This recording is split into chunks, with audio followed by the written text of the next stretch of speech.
if I knew for certain that I was going to run for president back in Thanksgiving. My intention from the beginning, if I were to run, would be the last person to announce. So if everybody else their day, then I get a shot, and then we're off to the races. Former Vice President, Joe Biden, speaking to reporters, providing a glimpse into his 2020 strategy. Let's bring in Ari Fleischer, former White House press secretary. Ari, thank you so much for joining us. So first of all, do you have any doubt after what happened today that he's running? Just a little bit of a doubt. I always have to leave Joe Biden a back door to get out of. But it sure does sound like he's running, not 100%. What do you think of his strategy that he wants to be the last guy in? Well, I think that makes a lot of sense when you have Joe Biden's name ID and position. It's just not really a question of the sequence of which he's running. It's a question of, is he relevant anymore in the modern-day Democratic Party? That is going to be the hardest hurdle that he'll have to overcome. And by that, you mean he's too centrist? No, because he's kind of a liberal.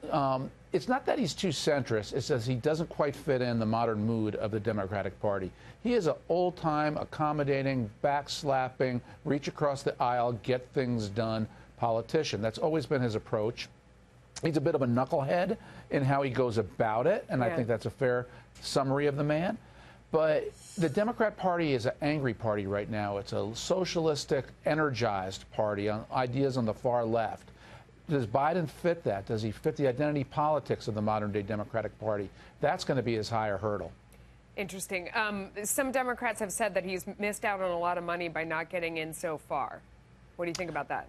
Well, I don't know about that. I think Biden is going to be able to raise money from the power brokers inside the Democratic Party, but the real money is increasingly coming from the grassroots. You've seen that with Beto. You've seen that with the other Democratic candidates. If you can tap into that mass "we love you" market, that's just grassroots voters who send you $10, $20, that's where big money comes from.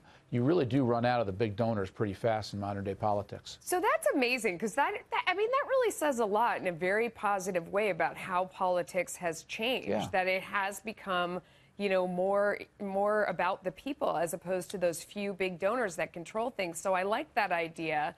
You know, you say you don't know if he can, you know, get the left end of the party to support him. Do you subscribe to the theory that he's the one that's the biggest threat to President Trump? Yeah, I think that is probably right. I think somebody who does not come from the far left, I'll put it this way, somebody on the far left, a socialist candidate, is going to be the easiest for Donald Trump to defeat. Somebody who is a little more of the old middle America, who the left will still support because they're so eager to defeat Donald Trump, will be Trump's worst opponent, hardest opponent. So I do lean in that direction. Frankly, I think Bernie Sanders has the edge right now, because if you have a 20, 25-person field, it's whoever keeps racking up a plurality is the likely winner. And if Sanders, with his devout following, can keep getting 25, 30% in primary states or get that, I think Sanders has the edge going in over Biden and over everybody else.